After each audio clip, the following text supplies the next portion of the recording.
Don't come to America.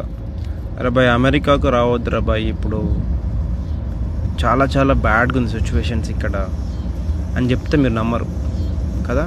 కానీ reality ఏంటంటే, ఇప్పుడు మాస్టర్స్ కోసం అమెరికాకు వస్తే ఇప్పుడు జాబ్ మార్కెట్ చాలా చాలా బ్యాడ్గా ఉంది.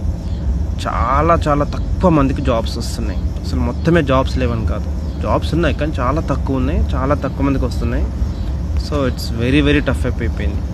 ఈవెన్ లోకల్స్ కూడా జాబ్ రావడం చాలా కష్టమైపోయింది, మంచి మంచి స్కూల్లో గ్రాడ్యుయేట్ అయిన వాళ్ళకి కూడా. సో పాయింట్ ఏంటంటే, మీకు 50 లక్షలు స్పెండ్ చేసినా ఇండియాకి రిటర్న్ వెళ్ళిపోయినా ఏం కాదు, మాకు ఫైనాన్షియల్ స్టెబిలిటీ ఉంది, మాకు అఫోర్డ్ చేయగలుగుతామంటే రండి రా. ఎందుకంటే జాబ్ లేకున్నా రిటర్న్ వెళ్ళిపోయినా మీరు హ్యాపీగా ఉండాలి. అరే నేను అప్పు చేసి వస్తున్నా, నేను రిటర్న్ పోలేను అంటే మాత్రం రాకండి రా బాయ్. This not the right time, come later, అంతే.